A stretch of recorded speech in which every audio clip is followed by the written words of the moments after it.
Bismillahirrahmanirrahim. Assalamualaikum warahmatullahi wabarakatuh.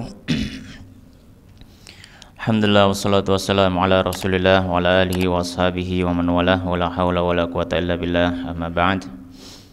Allahumma subhanaka la ilma lana illa ma 'allamtana innaka antal alimul hakim wa tub 'alaina innaka antat tawwabur rahim. Rabbi shrah li sadri wa yassir li amri wa hlul 'uqdatan min lisani yafqahu qawli. Allahumma barik lana fi bukurina ya rabbal alamin. Ma'asyiral muslimin jamaah rahimani wa rahimakumullah.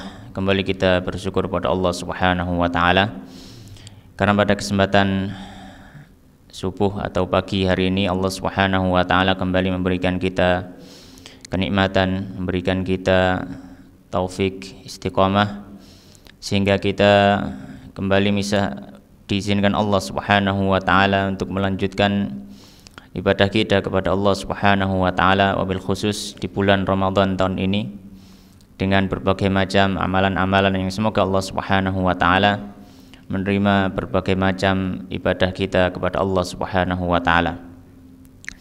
Ma'asyiral muslimin jamaah rahimani wa rahimakumullah. Kita melanjutkan membaca dari kitab Asrarus Shaum, rahasia-rahasia puasa yang ditulis oleh Al-Imam Al-Ghazali rahimahullahu ta'ala.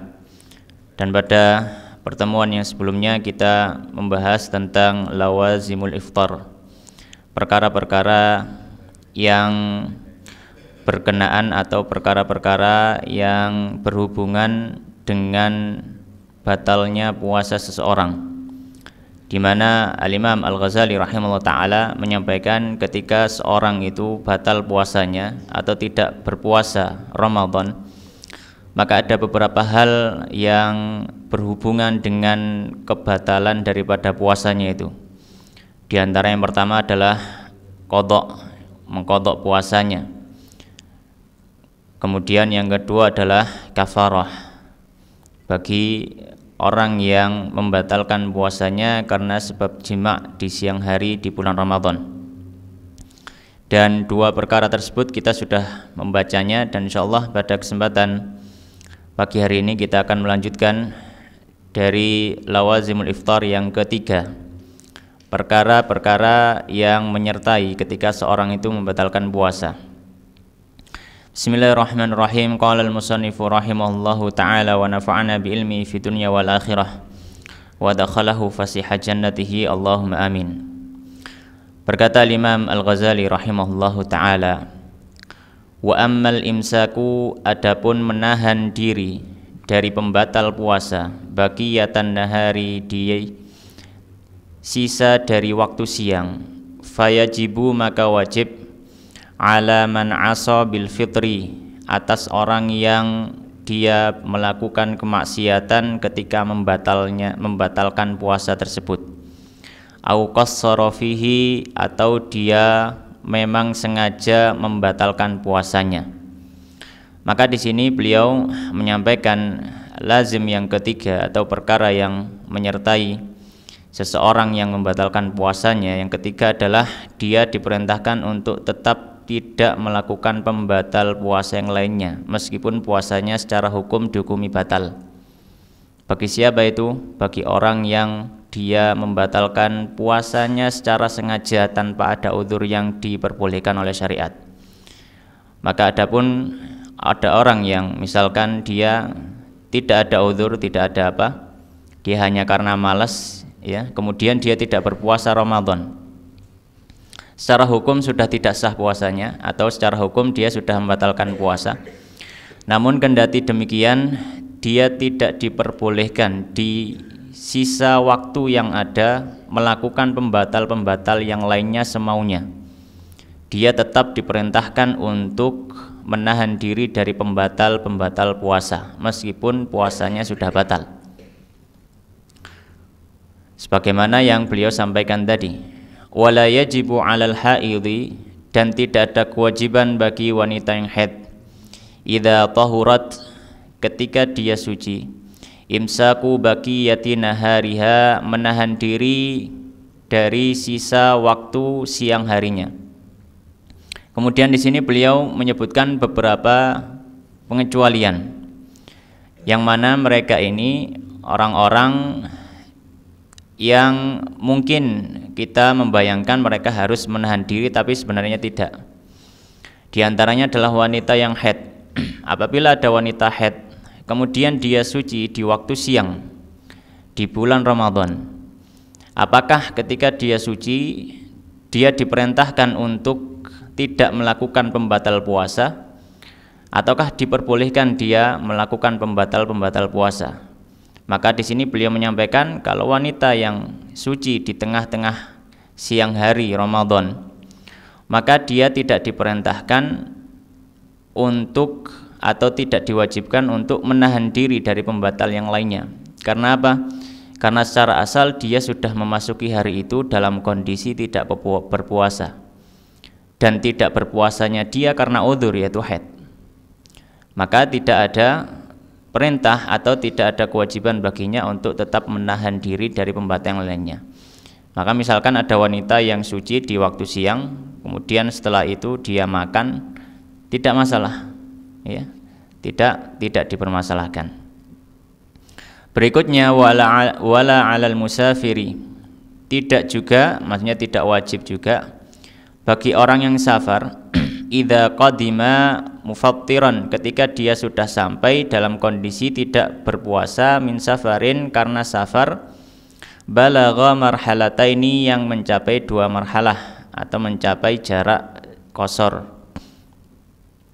Maka yang kedua adalah orang yang safar. Apabila ada orang yang dia tidak berpuasa karena safar, dan ini adalah udzur yang diperbolehkan orang tidak berpuasa, kemudian taruhlah dia sampai di tempat tujuannya atau kembali ke tempat tinggalnya di tengah-tengah siang hari bulan Ramadan, ya, apakah dia tetap dilarang untuk melakukan pembatal puasa? Dalam artian dia tidak boleh makan dan minum. Beliau menyampaikan tetap boleh, karena pada landasannya orang semacam ini dia tidak berpuasa karena ada udzur, ya.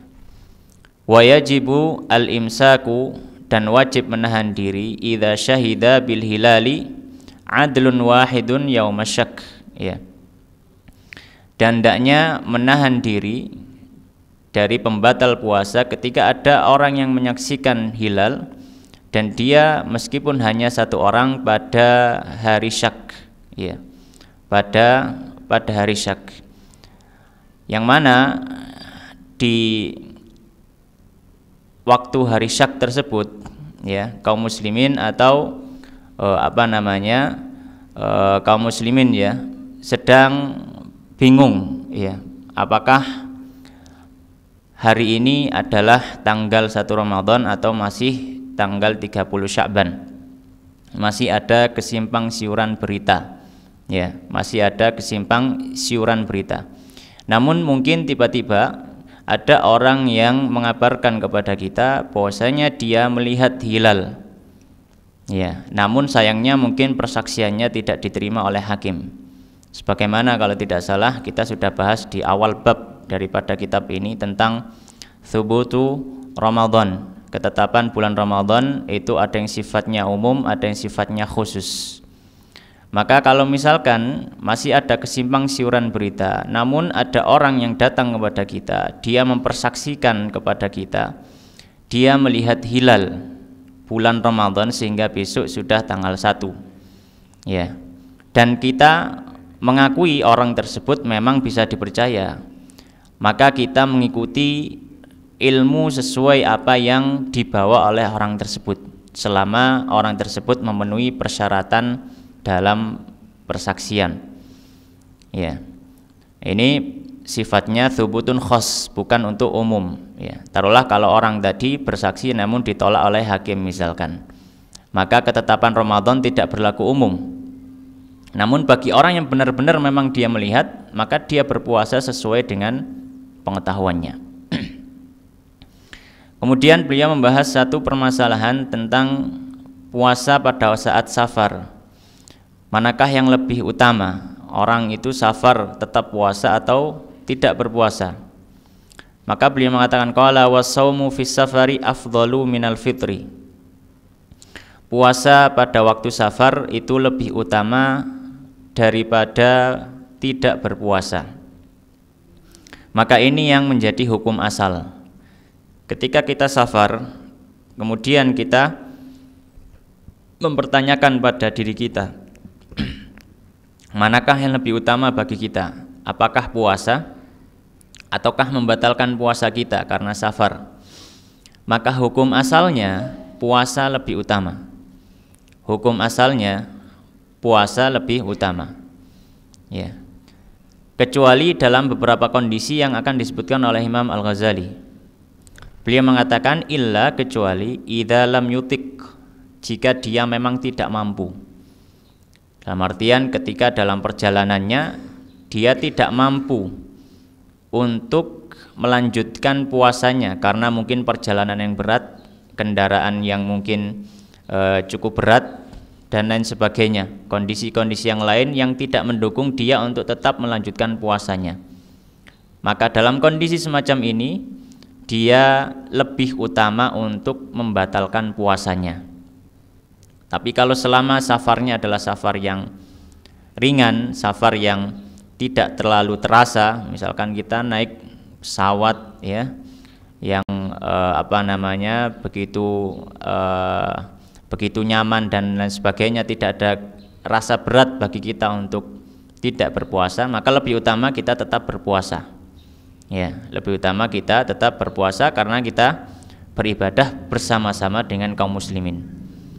Ya, namun kalau misalkan di tengah perjalanan kita tidak mampu, maka lebih utama kita untuk tidak berpuasa. Wala yuftiru yauma yakhruju, ya. Wa kana muqiman fi awwalihi, dan beliau menyampaikan ada satu masalah yang penting.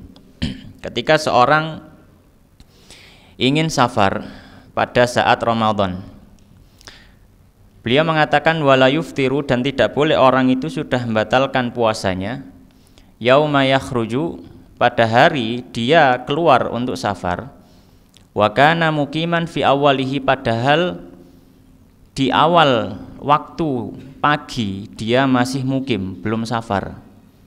Ya. Maka rukhsah, kebolehan orang tidak berpuasa karena udzur safar, bukan udzur tidak kuat ya. Karena udzur safar itu diperbolehkan ketika seorang itu sudah disebut musafir sebelum masuknya waktu puasa. Karena Allah menyampaikan au ala safarin, atau di atas safar. Maka kalau misalkan kita baru berangkat safar jam 9, maka sebelum jam 9 kita belum seorang musafir.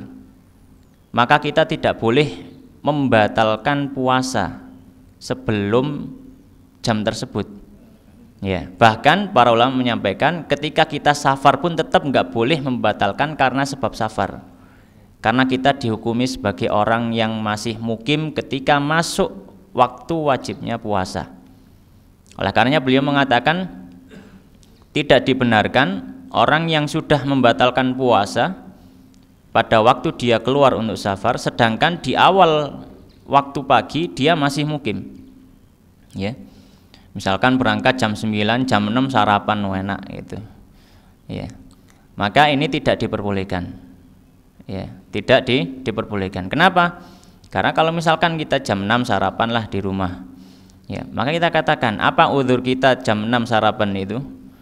Udzur kita safar. Kita berada di mana? Berada di rumah. Apakah orang yang di rumahnya disebut musafir? Ya bukan. Maka tidak boleh. Ya. Maka namanya udzur safar ya baru boleh dilakukan ketika orang safar, bukan ketika orang itu sedang mukim. Ya.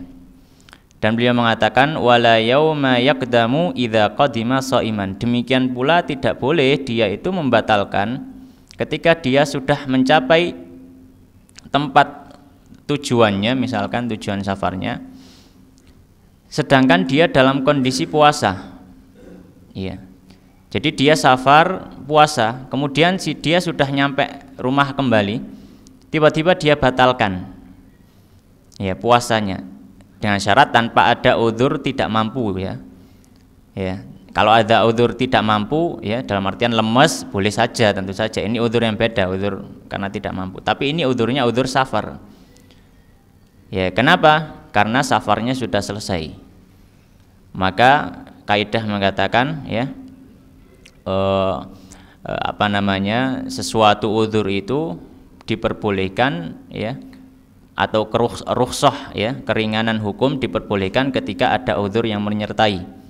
Ketika udzurnya hilang, rukhsahnya juga hilang, ya. Baik.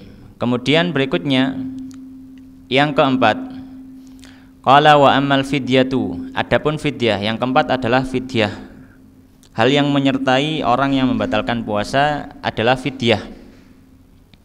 Adapun fidyah, maka perinciannya beliau menyampaikan. Qala wa ammal fidyatu, adapun fidyah, fatajibu, maka wajib, alal hamili, atas alal hamili, atas orang yang hamil, wal murdi'i, dan menyusui, idza aftarata, ketika keduanya membatalkan puasa, khaufan, karena khawatir, ala waladaihima, atas anak dari keduanya. Adapun orang yang membatalkan puasanya kemudian dia memiliki kewajiban untuk membayar fidyah, yang pertama beliau sebutkan bagi wanita hamil dan wanita yang menyusui jika tidak berpuasa karena khawatir atas bayinya saja. Karena khawatir atas bayinya saja. Maka wanita yang semacam ini, ya, wanita yang semacam ini diwajibkan nantinya membayar fidyah, di samping dia juga harus qadha.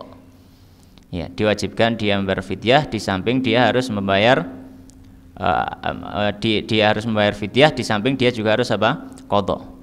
Itu apabila dia khawatir terhadap bayinya saja. Ya. Likulli yaumin muddu himtatin, dan ukuran fidyah beliau mengatakan setiap harinya fidyah itu ukurannya adalah 1 mud hintah, 1 mud gandum, limiskinin wahidin, untuk 1 orang miskin. Jadi 1 hari dinilai atau senilai 1 mud hintah, 1 mud gandum. Ya, kalau bahan makanan pokok ya mungkin sekitar antara 650 sampai 700 gram, sekitar itu. Ya, beras. Ya, itu setiap harinya diberikan 1 orang miskin. Jadi tinggal dihitung berapa hari seorang wanita yang hamil atau menyusui itu tidak berpuasa, dan dilihat alasannya kenapa dia tidak berpuasa. Kalau misalkan alasannya dia sendiri yang tidak mampu, maka cukup qadha. Maka cukup qadha saja. Tapi kalau misalkan dia tidak puasa karena khawatir bayinya saja, maka selain qadha dia harus membayar fidyah. Oleh karenanya beliau melanjutkan ma'al qadha'i, disertai dengan mengqadha puasanya. Disertai dengan mengqadha puasanya. Ya. Baik. Kemudian beliau mengatakan qala wa syaikhul haramu idza lam yasum, dan orang tua renta yang tidak mampu berpuasa, tasaddaqa an kulli yaumin bimuddin, maka dia membayar fidyah juga setiap harinya 1 mud. Ya. Maka kewajiban fidyah yang kedua berlaku bagi orang tua renta yang sudah tidak mampu lagi untuk berpuasa, yang karena memang kondisi fisik tidak memungkinkan lagi baginya untuk berpuasa, maka diperbolehkan dia tidak berpuasa, namun diganti dengan membayar fidyah. Apakah wajib qadha? Tidak wajib qadha, karena memang dia tidak mampu. Ya, jadi dia cuma hanya membayar fidyah saja. Ya, dia hanya membayar fidyah saja, tidak ada kewajiban qadha. Ya. Baik. Nah, sebenarnya di sini ada satu lagi yang para fuqaha memasukkannya biasanya yaitu adalah orang sakit yang tidak mungkin untuk sembuh lagi. Ya, orang sakit yang tidak mungkin untuk sembuh lagi dan dia tidak mampu untuk berpuasa. Maka dia juga membayar fidyah saja, tidak ada kewajiban untuk qadha karena secara asal dia sudah tidak mampu untuk berpuasa dan dia tidak ada kesembuhan, tidak ada harapan untuk sembuh. Maka orang semacam itu dia hanya membayar fidyah saja. Baik, ma'asyiral muslimin jamaah rahimani wa rahimakumullah. Itu adalah beberapa hal yang berhubungan dengan lawazimul iftar. Kemudian Al-Imam Al-Ghazali rahimahullah ta'ala beliau menyebutkan beberapa sunnah-sunnah ketika berpuasa. Bismillahirrahmanirrahim. Qala al-musannifu rahimahullahu ta'ala wa nafa'ana bi ilmi fi dunya wal akhirah. Sunanus siyami, sunnah-sunnah puasa. Beliau mengatakan qala wa amma sunanu, adapun sunnah-sunnah puasa fasittun, maka ada 6. Ya, apa yang beliau sebutkan, ya, 6 apa yang beliau sebutkan. Jika tidak, maka tentu sunnah-sunnah puasa lebih banyak daripada 6 sunnah ini. Beliau sebutkan yang pertama takhirus sahur, mengakhirkan sahur. Yang mana ini termasuk sunnah daripada Nabi SAW, di mana Nabi SAW ketika sahur maka beliau tidak terlalu malam, akan tetapi beliau mengakhirkan waktu sahurnya, sehingga disebutkan dalam riwayat yang masyhur jarak antara beliau sahur dengan adzan subuh itu sekitar bacaan 50 ayat. Ya. Maka disunahkan bagi orang yang berpuasa, wabil khusus bagi orang yang sahur, untuk mengakhirkan sahurnya. Ya. Jangan sahur jam 2 misalkan, sedangkan adzan subuh masih 4:30. Ya, sudah adzan subuh lapar kembali gitu ya. Maka sebaiknya ya mungkin setengah jam gitu ya sebelum adzan subuh sudah mulai siap untuk makan sahur, sehingga nanti ada jeda yang cukup untuk mempersiapkan diri sholat. Ya.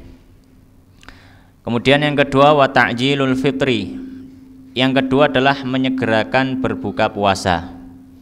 Ya, menyegerakan berbuka puasa ketika sudah diketahui bahwasanya memang waktunya berbuka puasa. Karena para ulama menyampaikan kalau orang ragu sudah waktunya atau belum, maka tidak disunahkan menyegerakan berbuka. Karena pada asalnya, hukum asalnya kita masih berada di waktu siang. Ya. Maka kalau kita ingin menyegerakan berbuka puasa, kita harus mencari tahu dulu. Paling tidak kita tahu dengan salah satu sumber yang ada di sekitar kita memang sudah masuk waktu berbuka, baru kita takjilul fitr. Dan beliau mengatakan menyegerakan berbuka ini bitamr, dengan kurma. Ya. Atau almai, air. Ya. Maksudnya di sini adalah membatalkan puasa. Ya, membatalkan puasa. Di sini beliau menyebutkan dengan kurma. At-tamr itu kurma kering, namun dalam riwayat dan juga kitab-kitab yang lain disebutkan yang lebih utama adalah rutab, kurma yang masih basah jika ada. Jika tidak ada baru kurma yang kering.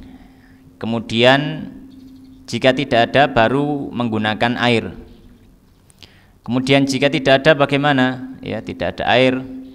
Ya, maka para fuqaha menyampaikan biholwin, dengan sesuatu yang manis tapi manisnya ini asli seperti buah-buahan atau yang semisalnya. Kalau tidak ada baru yang terakhir halwa, dengan sesuatu yang manis tapi manisnya sifatnya buatan, ya, misalnya kola atau yang semisalnya. Ya, kalau yang gurih itu agak telat-telat gak apa-apa. Ya, manis didahulukan. Qabla sholati, sebelum sholat. Jadi dibatalkan dulu puasanya sebelum melaksanakan sholat berjamaah. Ini termasuk sunahan.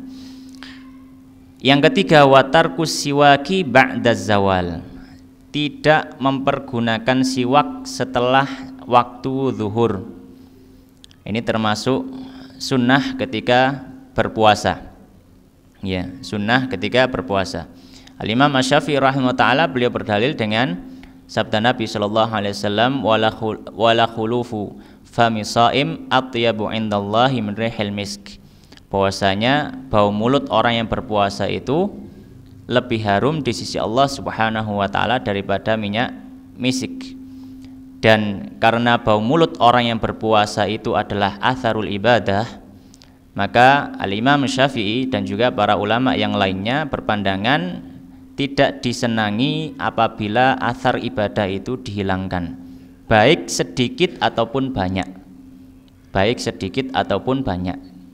Siwak memang tidak bisa mungkin langsung mengharumkan bau mulut, tidak. Ya, tapi paling tidak dia sudah mengurangi entah berapa persennya. Ya, dan para ulama mengatakan, ya, ketika dia mengurangi athar ibadah, maka ya sama saja, ya, mengurangi baik sedikit ataupun banyak. Dan para ulama menyampaikan tidak disukai ketika orang itu menghilangkan athar ibadah dalam ibadahnya. Baik.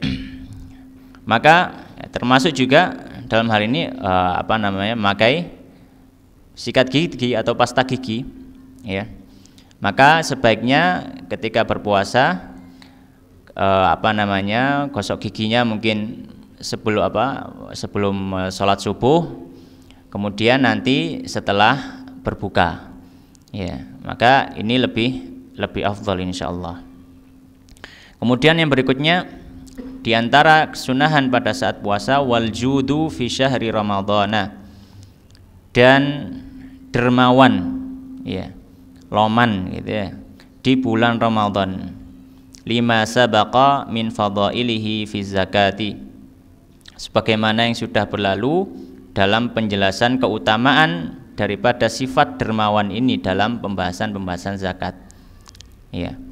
Termasuk yang dianjurkan ketika puasa adalah memperbanyak sedekah. memperbanyak sedekah. Dan apalagi di bulan Ramadan, ya, apalagi di bulan Ramadan, selain kita berharap pahalanya akan dilipat gandakan Allah Subhanahu wa taala, kita juga ta'asyan mencontoh Nabi sallallahu alaihi wasallam sebagaimana disebutkan dalam hadis, Nabi sallallahu alaihi wasallam ajwadu min rihil mursalah, katanya. Beliau itu kalau bulan Ramadan, ya, kedermawanan beliau melebihi angin yang berembus. Jadi beliau sangat-sangat dermawan sekali, ya.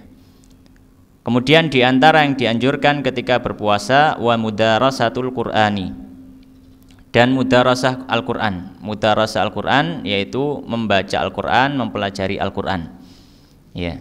Sebagaimana hal tersebut dilakukan oleh Nabi sallallahu alaihi wasallam beserta malaikat Jibril alaihissalam.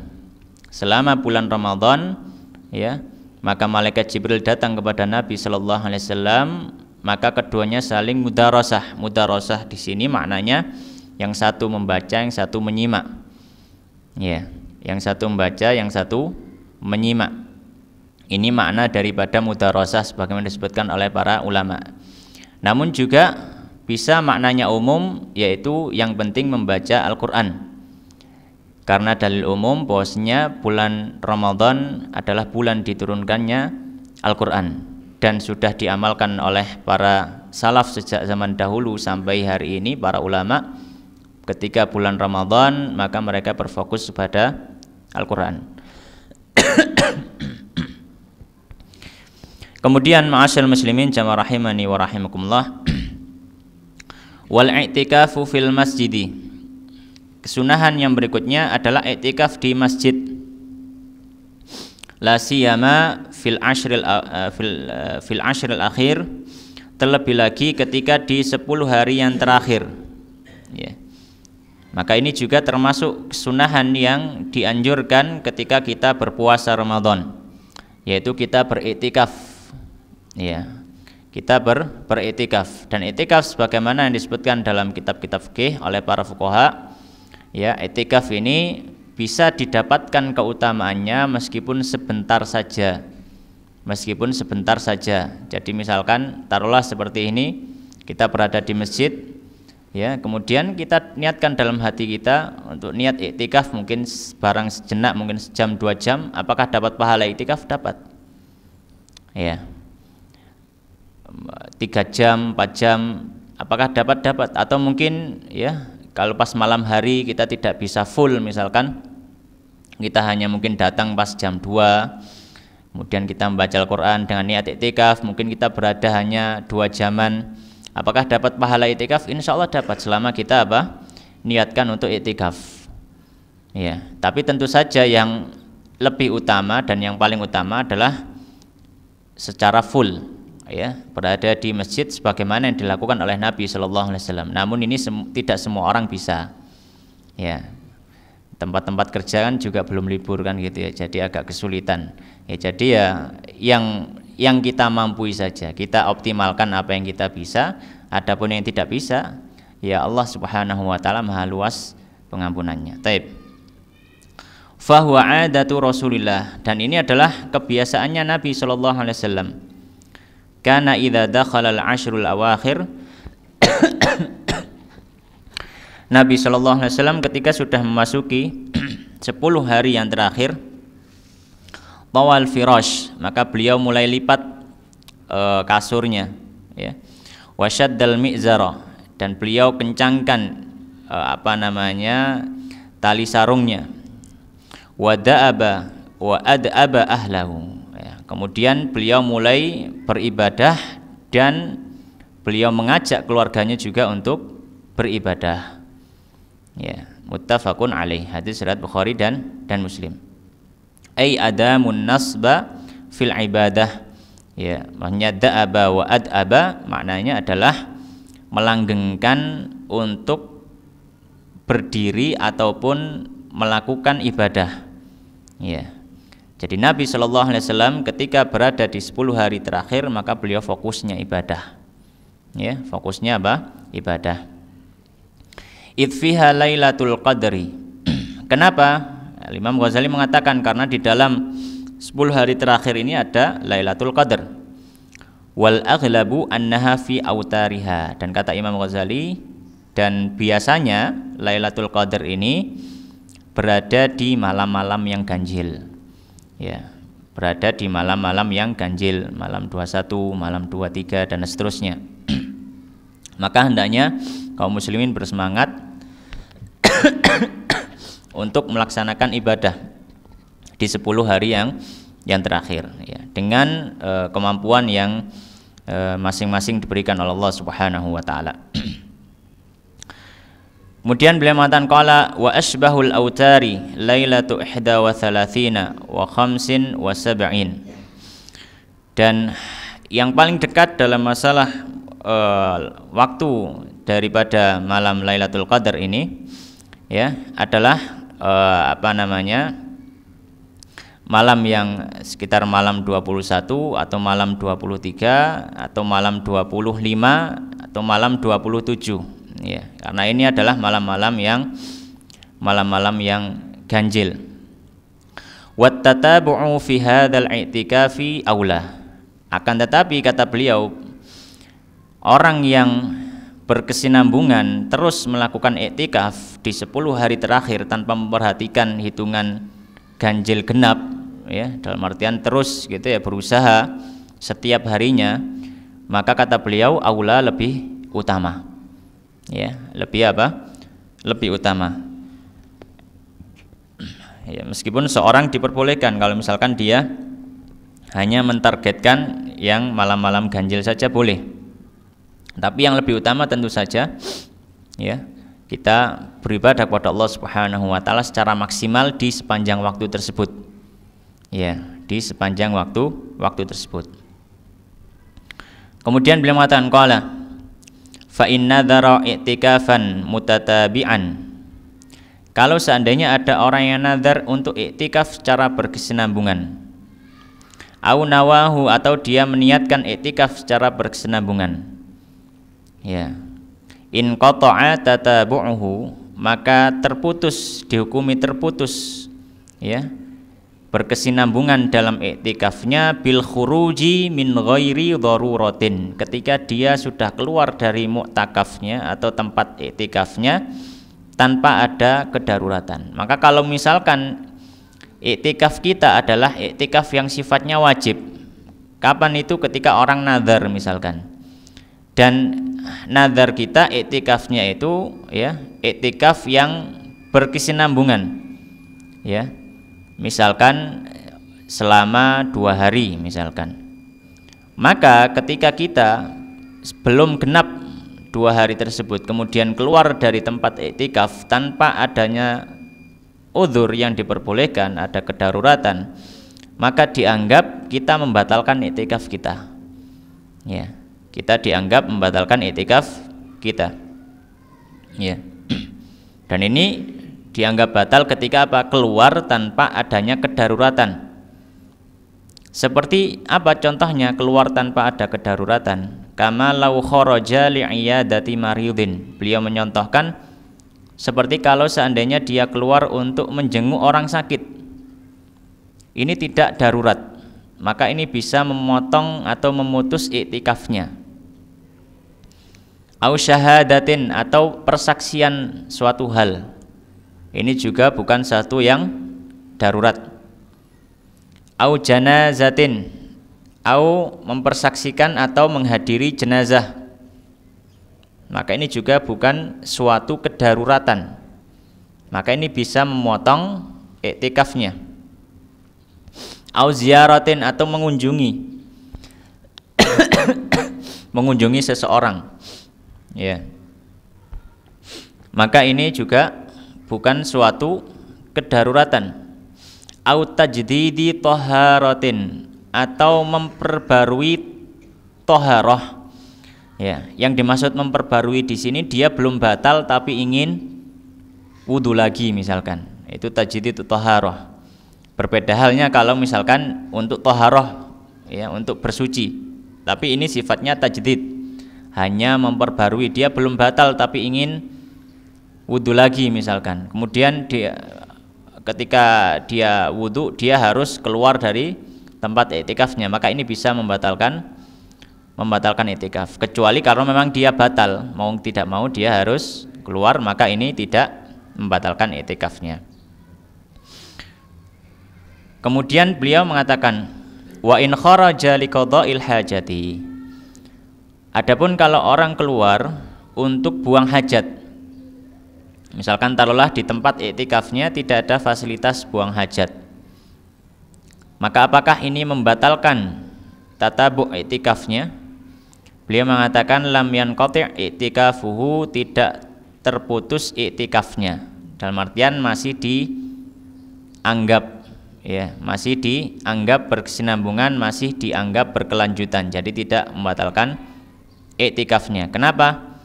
Karena untuk buang hajat ini termasuk dalam kategori yang darurat. Jika tidak memungkinkan buang hajat di area tempat dia iktikaf tersebut. Kemudian beliau mengatakan qala walahu an yatawaddaa, dan boleh baginya untuk berwudu fil baiti, di rumah. Walayan bagi, dan tidak selayaknya an ya'ruja ala syughlin akhar, untuk memasuki pada kesibukan-kesibukan yang lainnya. Maka di sini beliau menyampaikan ketika seorang itu beriktikaf, maka diperbolehkan dia berwudu di rumah, ya. Kalau misalkan memang tidak ada fasilitas untuk wudu di masjid, boleh dia wudu di rumah. Dan ketika berada di rumah, maka hendaknya dia melakukan aktivitas yang dia butuhkan saja tanpa menambahkan aktivitas-aktivitas lainnya. Ya. Jadi misalkan ketika di rumah butuhnya apa? Butuhnya misalkan makan, ya cukup makan saja. Atau butuhnya wudu, maka wudu saja. Ya, atau yang semisalnya. Ketika seorang itu apa? Iktikaf.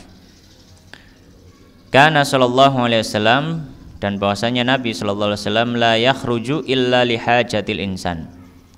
Beliau ketika iktikaf tidaklah keluar dari tempat iktikafnya kecuali karena kebutuhan manusia, ya. Kecuali kebutuhan manusia seperti apa? Buang hajat dan semisalnya tadi, atau makan atau yang semisalnya, jika tidak memungkinkan. Wala yas'alu 'anil maridi illa marran, Dan Nabi tidak pernah mempertanyakan tentang kondisi orang yang sakit, ya, kecuali hanya berlalu saja. Dalam artian beliau kalau misalkan ada orang yang sakit pun beliau tidak mengunjunginya, ya, beliau tidak mengunjunginya ketika beliau sedang beriktikaf. Taib. Ma'asyiral muslimin jamaah rahimani wa rahimakumullah. Kemudian berikutnya beliau melanjutkan qala wa yanqati'ut tatabu'u bil jima'i, dan terputus tatabu' atau berkesinambungan dalam iktikafnya bil jima'i, dengan jima' yang dia lakukan. Ya, misalkan ada orang yang beriktikaf, ya, dan taruhlah iktikafnya adalah iktikaf yang wajib dia nadarkan. Kemudian dia pulang ke rumah, kemudian dia jima'. Maka jimaknya di rumah itu dianggap sebagai pemutus iktikafnya, ya. Maka dia harus memulai iktikafnya dari awal kalau dia menadarkan iktikaf tersebut. Wala yanqati'u bit takbil, dan tidak terputus dengan sekedar mencium saja, ya. Kalau mungkin hanya mencium istrinya maka tidak memutuskan iktikafnya, tapi kalau sampai pada jima maka ini memutuskan iktikafnya. Kemudian beliau mengatakan qala wala ba'sa fil masjidi bitatayyubi, dan tidak masalah melakukan di masjid apa yang dilakukan at-tatayyub, memakai wangian. Maka tidak dipermasalahkan dalam hari ini dan diperbolehkan, ya, bahkan bisa jadi dianjurkan karena termasuk dalam rangka memakmurkan rumah Allah Subhanahu wa taala, ya. Wa aqdin nikahi, dan juga melakukan akad nikah, maka ini juga tidak masalah, ya, berada di masjid melakukan akad nikah ketika berada di masjid, atau mungkin pas iktikaf misalkan. Apakah diperbolehkan? Ya, diperbolehkan. Wabil akli, dan makan juga tidak masalah, ya, dilakukan di masjid. Wan naumi, dan tidur juga tidak masalah dilakukan di masjid selama bisa menjaga tempat tersebut daripada najis, ya, yang khawatir nanti keluar daripada dirinya. Wa ghaslil yaddi fit tost, dan mencuci tangan di bejana, ya. Misalkan habis makan kemudian dia mencuci tangannya di wadah, ya, berada di masjid, apakah diperbolehkan? Ini diperbolehkan, ya, karena hal ini semua adalah hal-hal yang sifatnya adat kebiasaan dan tidak ada penyalahan syariat di situ, tidak menajisi dan juga tidak mengganggu orang lain, gitu, ya. Kecuali kalau misalkan ada penyalahan syariat, ya, misalkan sampai mengganggu orang lain atau mungkin sampai ada najis yang ditimbulkan, maka ini tidak diperbolehkan. Fakullu dzalika qad yahtaju ilaihi fit tatabu', ya. Maka semua yang sudah disebutkan seperti memakai wangian, ya, mungkin makan, tidur dan semisalnya, itu memang bahkan dibutuhkan ketika orang itu iktikaf di dalam masjid, ketika iktikaf dilakukan secara berkesinambungan, gitu, ya. Baik. Kemudian beliau mengatakan qala wala yanqati'ut tatabu'u, dan tidaklah terputus berkesinambungan pada saat iktikaf bi khuruji ba'di badanihi, dengan keluarnya sebagian dari badannya dari tempat iktikaf, ya. Misalkan sebagian, misalkan tangannya, ya, keluar dari batas masjid misalkan, apakah berarti memutus iktikafnya? Tidak. Selama sebagian badannya masih berada di masjid maka tidak terputus iktikafnya. Alasannya apa? Beliau menyebutkan satu riwayat, kana Nabi sallallahu alaihi wasallam yudni ra'sahu, ya, bahwasanya Nabi SAW beliau mendekatkan kepala beliau. Faturajjiluhu Aisyatu ummul mukminin radhiyallahu taala anha, kemudian Sayyidah Aisyah radhiyallahu taala anha itu menyisir kepala Nabi SAW. Wahia fil hujrah, sedangkan Sayyidah Aisyah berada di dalam kamar. Jadi kepalanya Nabi itu dimasukkan ke kamarnya Aisyah, Maka sebagian badannya Nabi sallallahu alaihi wasallam itu berada di luar masjid, di luar area ya, area batas masjid. Dan itu tidak membatalkan atau tidak memutus iktikafnya. Kemudian ma'asyal muslimin jamaah rahimani wa rahimakumullah. Bagian yang terakhir dari pasal yang pertama ini adalah lanjutan daripada iktikaf tadi. Beliau mengatakan qala wa mahma kharajal mu'takifu liqada'i hajatihi. Dan ketiga, seorang yang iktikaf itu dia keluar dari tempat iktikafnya karena ada satu kebutuhan, ya, satu hajat yang dia harus selesaikan. Fa idza ada, kemudian dia ingin kembali lagi atau dia kembali lagi ke masjid, yan bagi an yasta'nifan niyah, maka selayaknya dia mengulangi niatnya, ya, mengulangi niat untuk beriktikaf di dalam masjid tersebut, ya. Illa kecuali idza kana qad nawa awwalan asyrata ayyamin mathalan, kecuali kalau dia dari awal memang sudah niat untuk iktikaf selama 10 hari full, ya, maka selama tidak terputus iktikafnya maka tidak perlu dia memperbarui niatnya tadi, ya, selama tidak terputus iktikafnya maka dia tidak perlu memperbarui niatnya tadi. Namun kalau misalkan ada orang yang iktikafnya bukan 10 hari secara full, namun ya ya 1 jam atau 2 jam mungkin, habis itu tinggal kerja, maka setiap hendak memasuki masjid dia perbarui niatnya untuk iktikaf, ya, maka dia perbarui niatnya untuk iktikaf, ya, termasuk juga bahkan hanya ketika mungkin hendak berangkat sholat, ya, kita sambil di dalam hati, ya, masuk masjid, di dalam hati ada niat untuk iktikaf, ya. Dan bisa jadi satu amal yang mungkin terlihat remeh, ya, namun itu bisa jadi pahala yang besar, ya. Kadang banyak kesempatan kita untuk beramal hanya bermodalkan niat saja, ya, hanya bermodalkan niat saja. Akan tetapi manusia itu banyak lalainya, kan gitu, ya, sehingga untuk niat itu kadang pun lupa. Ya, jadi ketika kita mungkin masuk masjid, ya, mungkin habis subuh seperti ini, ya, kita masuk kemudian sambil niat dalam hati iktikaf, ya, nanti keluar habis syuruk dan seterusnya, insya Allah akan mendapatkan pahala iktikaf. Taib illa idza kana qad nawa awwalan asyrata ayyamin mathalan fal afdalu ma'a dzalika at-tajdid, maka yang utama, ya, adalah untuk tetap memperbarui niatnya, ya, memperbarui niatnya sebagai bentuk kehati-hatian. Baik, ini adalah penjelasan dari pasal yang pertama daripada kitab Asrarul Shaum yang ditulis oleh Imam Al-Ghazali rahimahullah taala, yang menjelaskan tentang beberapa perkara yang berhubungan dengan kewajiban, sunnah-sunnah, dan juga hal-hal yang melazimi orang yang batal puasanya. Insyaallah pada pertemuan berikutnya kita akan membahas tentang pasal yang kedua, yaitu tentang rahasia-rahasia puasa dan syarat-syarat yang sifatnya batin dari orang yang berpuasa. Demikian yang bisa kita baca pada kesempatan pagi hari ini, semoga yang sedikit memberikan manfaat.